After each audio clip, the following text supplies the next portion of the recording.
దేవునికి స్తోత్రములు. మీ అందరికీ నా వందనములు. అందరూ బాగున్నారా? మరి పోయిన వారము మంగళవారం వాక్యం వచ్చినందుకు విజయవాడ నుంచి గంగయ్య రంగమ్మ ఏదో చెప్పారు. వాక్యం చాలా చక్కగా చెప్తున్నారమ్మా మీరు. వాక్యం ఎంత ఎంత కరెక్ట్గా చెప్తా ఉంటారో అని చెప్పారు. ఎందుకంటే యేసుప్రభు ఒక్కడే దేవుడు అని చెప్తా ఉన్నాను. మీరు కూడా విని ఉంటారు కనుక. అంటే నేను మీరు ఒక్కరి గ్రహించారు, అందుకే చెప్తున్నారు. చాలామంది నిద్రపోతారు మధ్యాహ్నంలో అని అన్నాను. నిజమే కదా ప్రియులారా? సరే, ఇంకా ఎంతమంది చూస్తున్నారో. చాలామంది ఫోన్ చేసి ప్రార్థన చేసుకుంటున్నారు, కానీ చెప్పింది మాత్రం బ్రదర్ ఒకరే.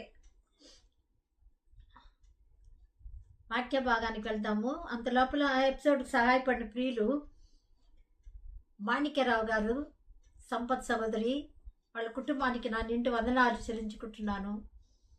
వాళ్ళ కుమార్తె లావణ్య, ప్రవీణ్, వాళ్ళకి గర్భఫలం కావాలని ప్రార్థన చేస్తాము. అదేవిధంగా శ్వాసని డేవిడ్ రాజు గారు కుటుంబం, ఆ కుటుంబంలో వాళ్ళ కుమార్తె కుటుంబం, అలాగే కుమారుడు కుటుంబం వంటి కూడా సంపూర్ణంగా దేవునిలో ఎదిగి వాళ్ళ కుటుంబం గర్భఫలం రావాలని భార్యకు ప్రార్థన చేస్తాము. మూడవదిగా డాక్టర్ నీతి రమేష్ గారు, వాళ్ళ కుటుంబానికి కూడా రెండు కుటుంబానికి నా నిండు వందనాలు చెల్లించుకుంటున్నాను.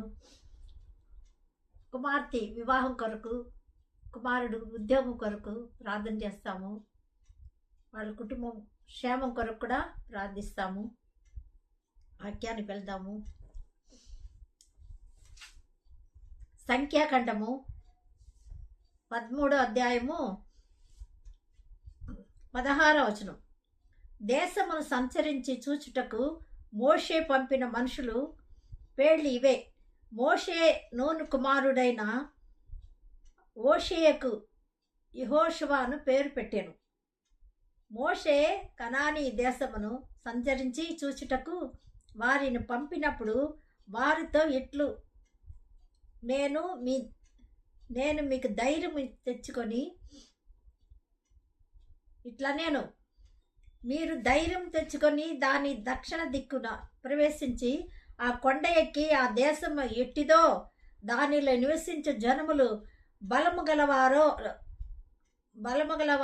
బలము లేనివారో, కొంచెమైనదో విస్తారమైనదో వారు నివసించే భూమి ఎట్టిదో, అది మంచిదో చెడ్డదో, వారు నివసించే పట్టణములు ఎట్టిదో, వారు గుడారములో నివసించుదురో కోటలలో నివసించుదురో, ఆ భూమి సారమైనదో నిస్సారమైనదో, దానిలో చెట్లున్నదో లేవో కనిపెట్టవలెను. మరియు మీరు ఆ దేశపు పండ్లలో కొన్ని తీసుకొని రండి అని చెప్పాను. ప్రార్థన చేసుకుందాం. ప్రేమ నమ్మకమైన ప్రభువా, గొప్ప దేవ, అద్భుతకరుడా, ఆశ్చర్యకార్యాలు చేయగల దేవ, నమ్మకమైన ప్రభువా, నీకు కృతజ్ఞత స్తోత్ర వందనాలు చెల్లించుకుంటున్నాను. దయా దాక్షిణ పూర్ణుడా, నీ కృతజ్ఞతలు నాయన. ప్రేమ స్వరూపుడా, చదివిన వాక్యం వివరించే యోగ్యత నాకు లేదు. మీరు వచ్చి మాట్లాడండి. పరిశుద్ధాత్మ దేవ, మీరు మాట్లాడితే అర్థమవుతుందయ్యా. మీరే మాకు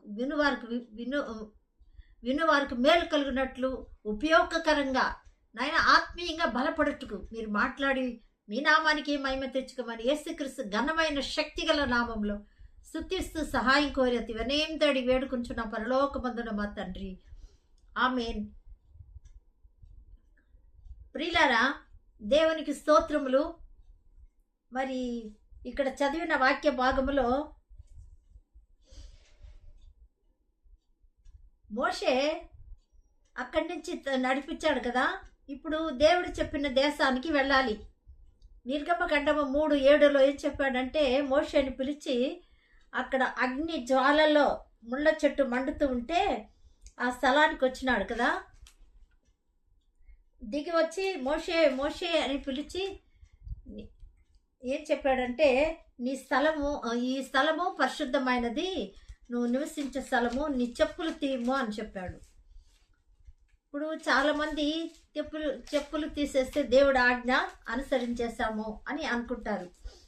కానీ ఆ చెప్పులు కాదు ప్రియులారా, మనం నడక క్రియ అది పరిశుద్ధంగా ఉండాలని దేవుడు కోరుకుంటున్నాడు. అందుకే నిర్గమకాండంలో మనం ఒకసారి చూస్తాము,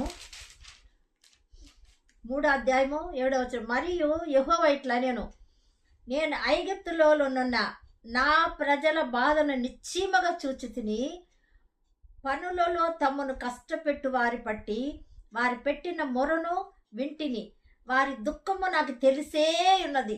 హల్లెలూయా, స్తోత్రం. చూసారా ప్రియులారా, మనం దుఃఖపడుతున్నాం, వేదన పడుతున్నాం, ఎవరు చూడలేదు అనుకుంటున్నాం, కానీ దేవుడు అసలు చూడలేదు అనుకుంటున్నాం.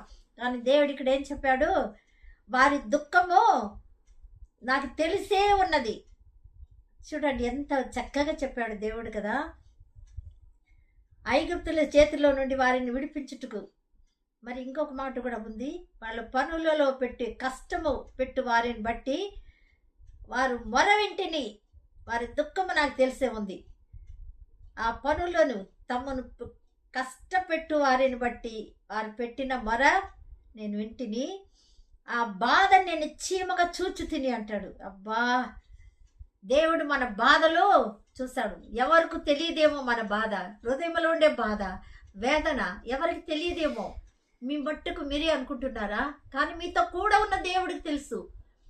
మీరు విడవని ఎడబాయని అన్నాడు కదా, మరి తోడగానే ఉంటాడు, మీలో ఉంటాడు.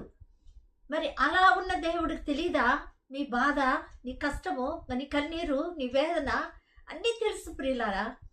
అందుకే ఆయన దిగి వచ్చాడు.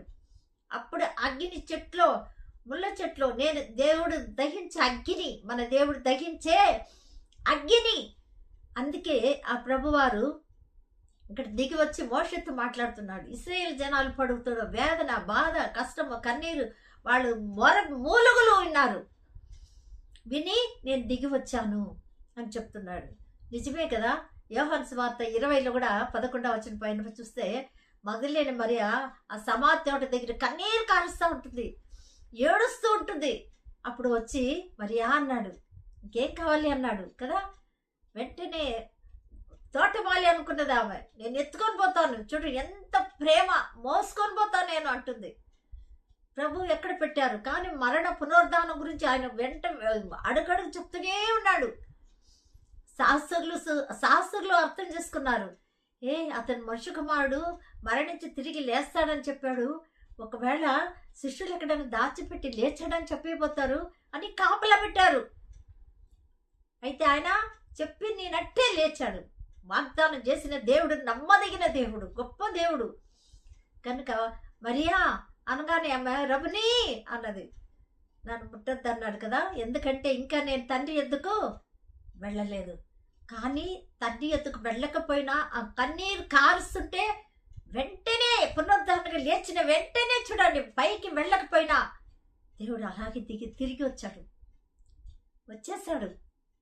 బిచ్చగాడు, దావీదు కుమారుడా, దావీదు నన్ను కరుణించు అంటే యేసు ప్రభు కూడా వెంటనే ఆగిపోయాడు.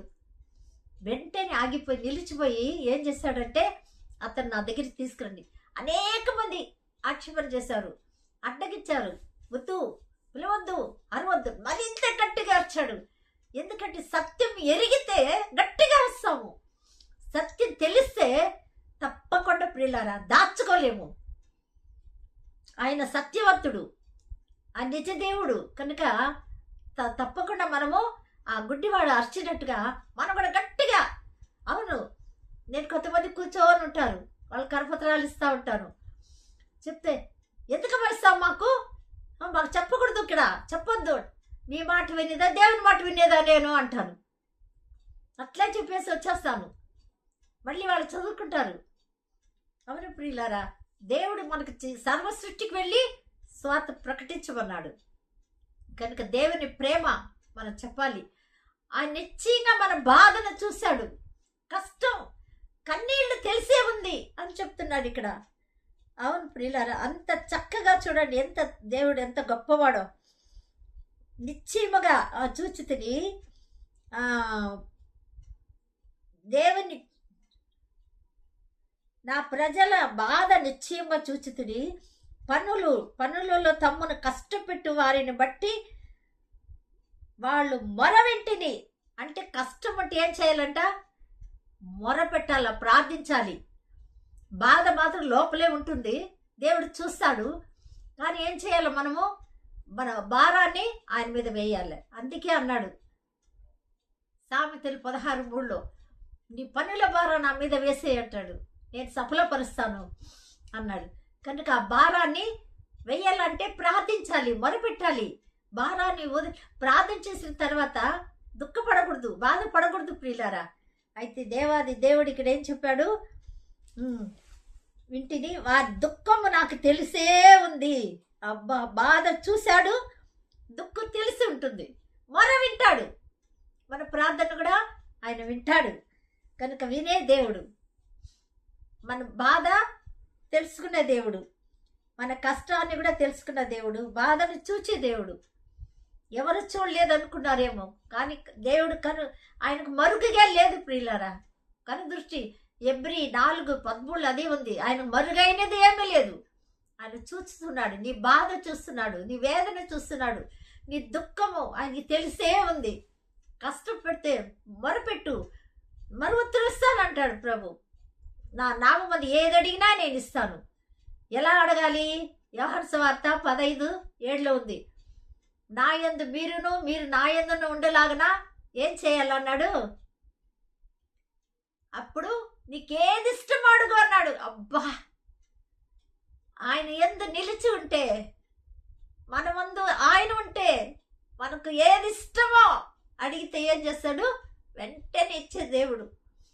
అవును ప్రియులారా, అన్న అడిగింది ఇచ్చాడు కదా, ఇచ్చాడు. మళ్ళీ ఏడవలేదు, ఆమె దుఃఖపడలేదు. 1 సమూయేలు 1:18 చూస్తే ప్రార్థన చేస్తా ఉంది. నా హృదయాన్ని కుమ్మరించుకుంటున్నాడు అని ఏలి దగ్గర చెప్పాడు. కానీ ఆయన తాగుబోతుడు అనుకున్నాడు, కానీ కోప్పడలేదు. ఎక్కువ ప్రార్థనలు ఉంటే కోప్పడము. మనకి హెచ్చరిక ఇచ్చినా, మనలో ఉండే ఏదైనా ఎదిరిచ్చినా, లేకపోతే మనలో ఉండే లోపాలు చెప్పినా కోప్పడము. ఎందుకంటే ప్రార్థన ఎక్కువ చేస్తుంటాం. ప్రార్థన ఎక్కువ చేస్తే కోపం రాదు. ప్రార్థనలో మనం ఎక్కువ ఉంటే, ప్రార్థన చేయకపోతే తప్పకుండా వస్తాయి. అవును ప్రియులారా, నేను ఎవరైనా వందనాలు చెప్పకపోతే అంటాను, ఏం ప్రార్థన చేయలేదు అంటాను.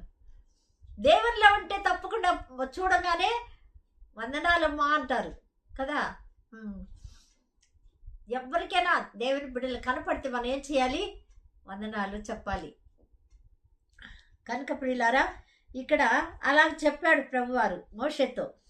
అందుకనే మోషే ఏం చెప్పాడు? ఆ దేశానికి, మంచి దేశానికి, కింద ఐగుప్తుల చేతిలో నుండి వారిని విడిపించుటకు, ఆ దేశము నుండి విశాలమైన మంచి దేశమునకు వాళ్ళని పంపాలి అని అంటాడు. పాలు తేను ప్రవహించు దేశమునకు వారిని నడిపించును, దిగి వచ్చి ఉన్నా నేను. కాబట్టి నేను కనపడను కదా వాళ్ళకి, నువ్వు వెళ్ళు. అవును ప్రియులారా, దేవుడిని ఎరిగిన వారికి దేవుడు తెలుసు. యోహాను సువార్త 14లో కూడా చెప్పాడు. ఏం చెప్పాడంటే 16లో, లోకము నన్ను ఎరుగదు, మీరు నన్ను ఎరుగదురు. హల్లెలూయా. నిజమే ప్రియులారా, లోకం ఎరుగదు, లోకానికి తెలీదు. కానీ మనల్ని చూసి, మనతో ఉండి, మనతో మాట్లాడి, మీరు చెప్పండి అని చెప్పాడు. మనం చెప్పాలి. నిజం అంటే వాళ్ళకు మేలు కలిగే మాటలు చెప్పడానికి భయపడకూడదు. వాళ్ళు నశించిపోతారు, అగ్ని గుడ్డుకు వెళ్తారు. కాబట్టి మనం చెప్పాలి. ఇక్కడ కూడా అదే, మంచి దేశానికి. అక్కడ శ్రమ పడుతున్నారు, కష్టపడుతున్నారు, బానిసగా ఉన్నారు, వేదనతో ఉన్నారు, కురింగిపోతున్నారు. వాళ్ళు మూలుగులు నాకు వినబడతా ఉంది. ఎంత గొప్ప దేవుడు శ్రేయలు జల్లాలి. ఇప్పుడు మనల్ని కూడా అలాగే, మనల్ని కూడా మంచి దేశానికి పంపాలి. నిత్య రాజ్యానికి, పరలోక రాజ్యం, పాలు తేను ప్రవహించే దేశం. అవును ప్రియులారా, అక్కడికి మనం పంపాలని ఏం చేశారు? కొంతమందిని పంపాడు. కానీ ఇప్పుడు కూడా యేసుక్రీస్తు ప్రభువారు వెళ్ళి ఏం చేసినాడంటే, నేను వెళ్ళి వచ్చి మిమ్మల్ని నా సన్నిధికి తీసుకెళ్తాను అన్నాడు. మరి పరిశుద్ధాత్మ దేవుడిని పంపాడుగా, దేవుడే దిగి వచ్చాడుగా, పరిశుద్ధాత్మ దేవుడు వచ్చాడు కదా ప్రియులారా. నిజమే, తండ్రి కుమార పరిశుద్ధాత్మ తిరుగుతూ ఒక్కరే, ఆ ఒక్కరే ఏం చేశారు, పరిశుద్ధాత్మ వచ్చారు. పరిశుద్ధాత్మ లోపల ప్రవేశించడానికి ఉండాలి అంటే శరీరంగా ఉంటే లోపలికి ప్రవేశించలేరు కదా, అందుకనే వచ్చారు. కనుక వీళ్ళు ఏం చేశారు, పంపించారు, ఒక్కొక్కరుగా పంపించినాడు.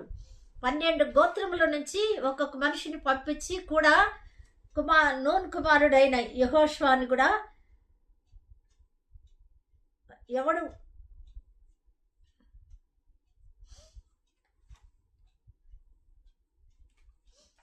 మళ్ళీ సంఖ్యాకాండం తీసుకుందాము.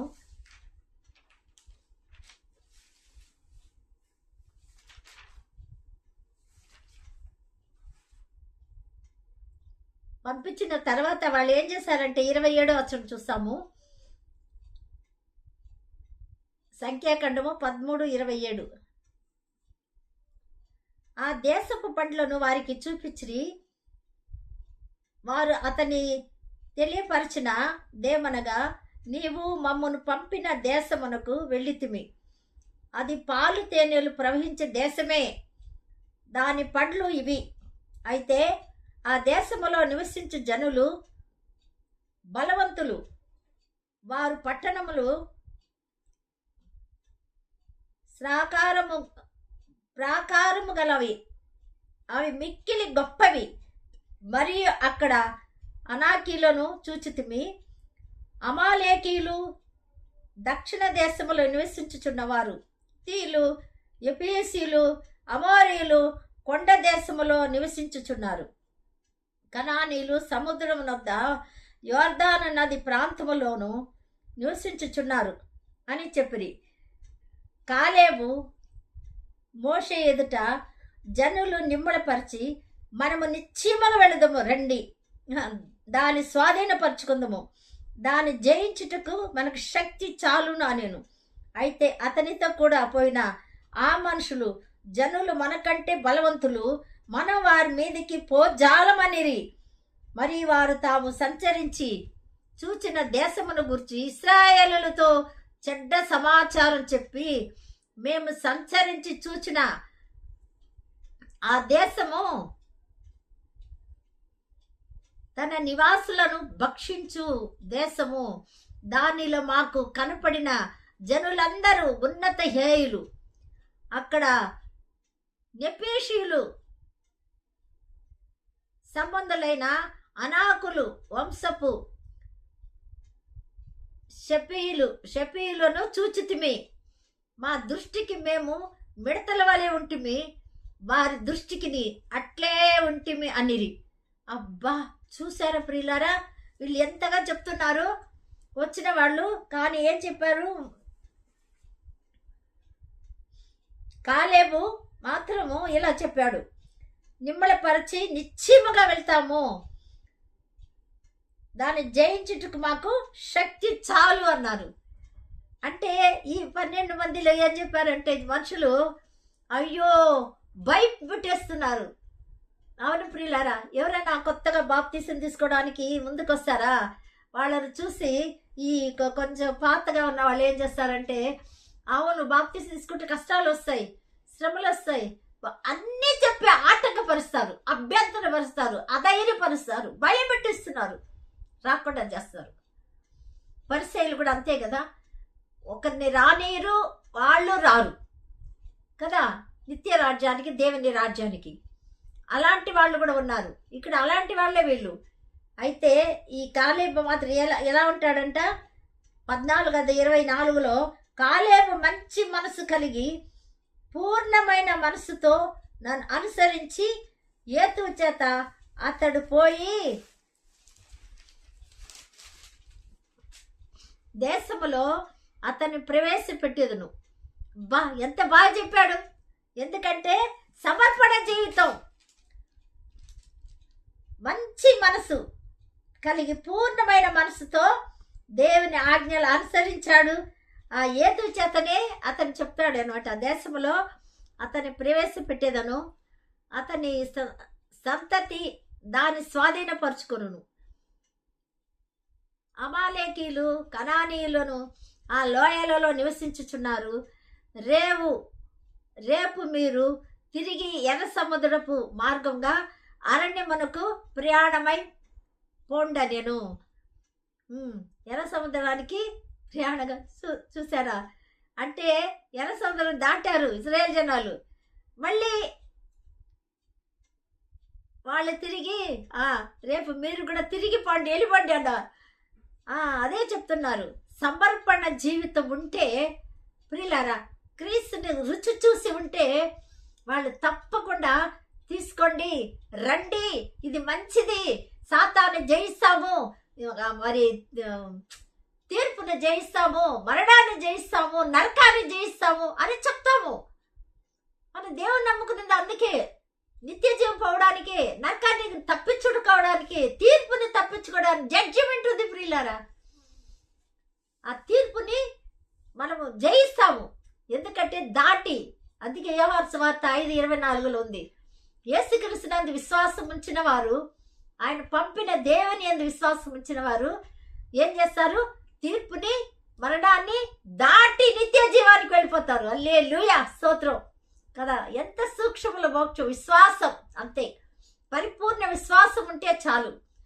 కానీ వెళ్ళిన వాళ్ళు ఏం చేశారు? భయపుట్టేస్తున్నారు. అమ్మో, వాళ్ళు నెపీలు, రాక్షసులు, వాళ్ళు మన వల్ల కాదు, జయించలేము, వాళ్ళకి రుచి చూడలేదు దేవుని రుచి చూసి ఉంటే ఆయన శక్తివంతుడు, మన పక్షాన యుద్ధం ఆడతాడు అని తెలుసుకొని ఉంటే తప్పకుండా వాళ్ళు అలా చెప్పరు ప్రియులారా. కనుక ఇక్కడ అదే విధంగా ఇక్కడ చూస్తున్నాం మనము, దేవుని యొక్క సన్నిధి ఎంత గొప్పదో చూస్తాం. 32వ అధ్యాయం కూడా 12వ వచనములో, మరియు ఎవడును పూర్ణ మనసుతో నన్ను అనుసరింపలేదు కనుక నేను అబ్రహాము, ఈసాకు, యాకోబులుగా ప్రమాణపూర్వకంగా నిచ్చిన దేశము మరి వారు తప్ప మరి ఎవడనో చూడరని ప్రమాణము చేశాను. అంతే ప్రియులారా, కాలేబు, యెహోషువ చెప్తున్నారు, వాళ్ళు తప్ప ఏం చేయరు, పూర్ణ మనసుతో అనుసరించారు. కనుక అబ్రహాము, ఈసాకు, యాకోబుల ప్రమాణం పూర్వకంగా ఇచ్చిన దేశాన్ని వారు తప్ప మరి ఎవరు చూడరు అని ఇక్కడ కూడా ప్రమాణము చేసేస్తాడు.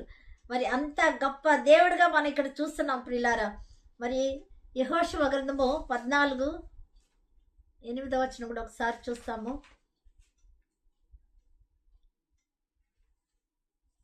యెహోషువ గ్రంథము 14వ అధ్యాయము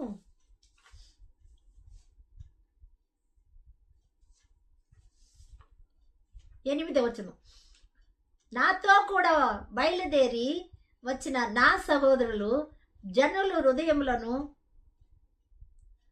కరుగ చేయగా నేను నా దేవుడైన యెహోవాను నిండు మనసుతో అనుసరించి తిని. చూసారా, నిండు మనసుతో అనుసరిస్తేనే మనం జయం పొందగలము. అనుసరించి తిని ఆ దినమున మోషే ప్రమాణము చేసి, నీవు నా దేవుడైన యెహోవాను నిండు మనసుతో అనుసరించితివి కనుక నీవు అడుగు పెట్టిన భూమి నిశ్చయముగా నీకును నీ సంతానమునకు ఎల్లప్పుడూ స్వాస్థ్యంగా ఉండును. హల్లెలూయా, స్తోత్రం. నిండు మనసుతో, పూర్ణ మనసుతో దేవుడు కూడా అడిగాడు కదా. ధర్మశాస్త్రం ఏమి రాసింది? ధర్మశాస్త్రం ఉపదేశకుడు వెళ్ళాడు నిత్య జీవం కావాలని. అప్పుడు అడిగారు, ఏమి రాసింది చెప్పు అన్నాడు. పూర్ణ మనసుతో, పూర్ణ హృదయంతో, పూర్ణ ఆత్మతో ప్రేమించాలి, నిన్ను వాళ్ళ పొరుగు వారిని ప్రేమించాలి, అలాగే చెయ్యి అన్నాడు. చేస్తే ఏమొస్తుంది? నిత్య జీవం. పూర్ణ మనసుతో, పూర్ణ ఆత్మతో, పూర్ణ శక్తితో మనం ప్రేమించాలి. నిండు మనసుతో ప్రేమించిన వారికి వారి సంతానమును కూడా భూమిని ఇస్తాడు. వా, అందుకే ఒక్కరు నమ్మితే రక్షణ పొందితే అందరికీ రక్షణ అని తెలియజేస్తున్నారు కదా. అలాగే ద్వితీయోపదేశ ఖండములు కూడా ఒక వాక్యం చదువుకొని ప్రార్థన చేసుకుందాము. 31:6,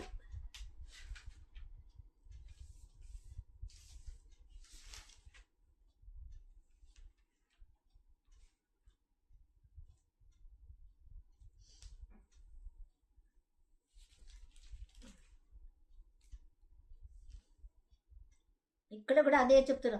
నిబ్బరము కలిగి ధైర్యముగా ఉండుడి, భయపడకుడి, వారిని చూసి దిగులు పడకుడి. ఎవరిని చూసి? శత్రువులని, అడ్డగించిన వారిని చూసి దిగులు పడకుడి. నీతో కూడా వచ్చేవాడు నీ దేవుడైన యెహోవాయే.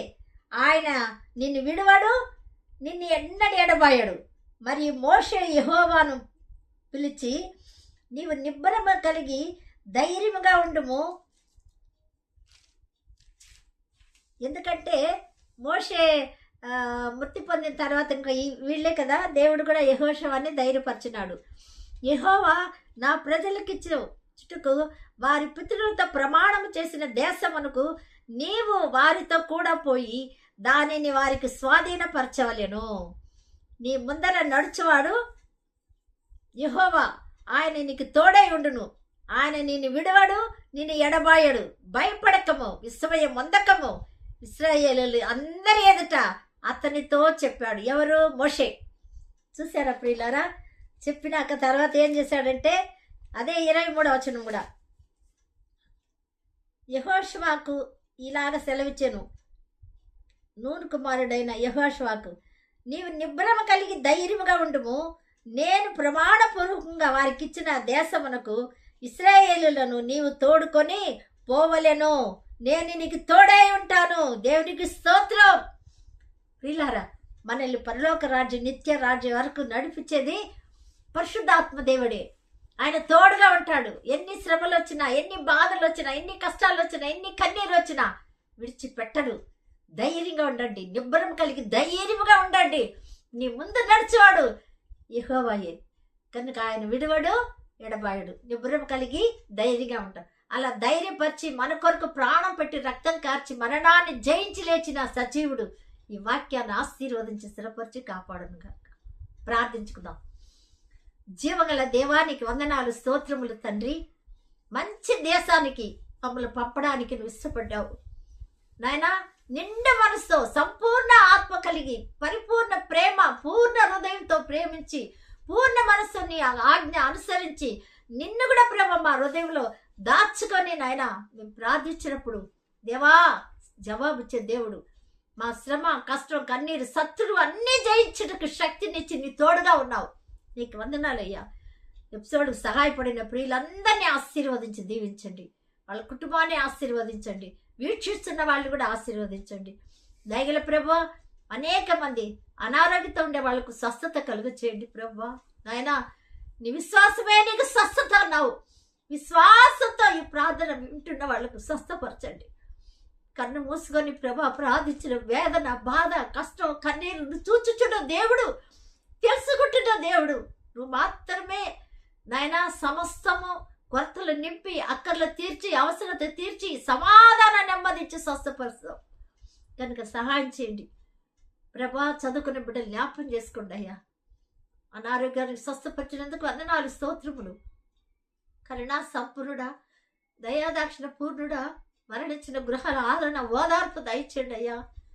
నిన్న నేడు ఏకరీతికున్న దేవుడు, మారని దేవుడు, మార్పు చెందని దేవుడు నాయనా. నీకు స్తోత్రం. చదువుకున్న వాళ్ళకి జ్ఞాపక శక్తి, జ్ఞానం, ఎగ్జామ్లో సహాయం చేయండి.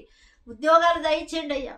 నాయనా తండ్రి, యవన బిడ్డలకు వివాహం కాకుండా ఉంది విశ్వాసులకే వదులు వారిని జతపరచండి.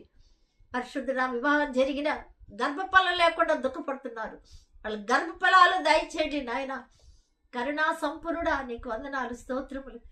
సుఖపరసం కూడా దయచేయండి నాయనా ప్రభా. కోర్టు సమస్యలో న్యాయం చేయండి. న్యాయాధిపతి మీరే, న్యాయం చేయమని అడుగుతున్నాను నాయనా తండ్రి. అద్భుతం చేయండి. రావాల్సిన ఐశ్వర్యం, ధనం ప్రభా ఇచ్చిన వాళ్ళు త్వరగా ఇవ్వటకు సహాయం చేయండి అయ్యా.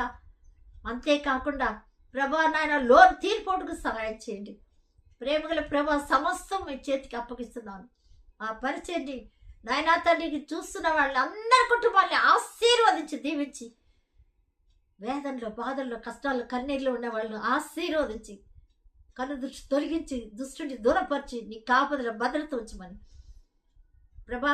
దూర దేశంలో ఉండే బిడ్డల్ని ఆశీర్వదించమని యేసుక్రీస్తు శక్తిగల నామంలో స్తుతిస్తూ ప్రార్థిస్తూ వినయం తడి వేడుకుంటున్న పరలోకమందున మా తండ్రి, ఆమేన్. మీ అందరికీ నా వందనాలు. దేవుడు నీకు తోడై ఉండును గాక. ఆమేన్.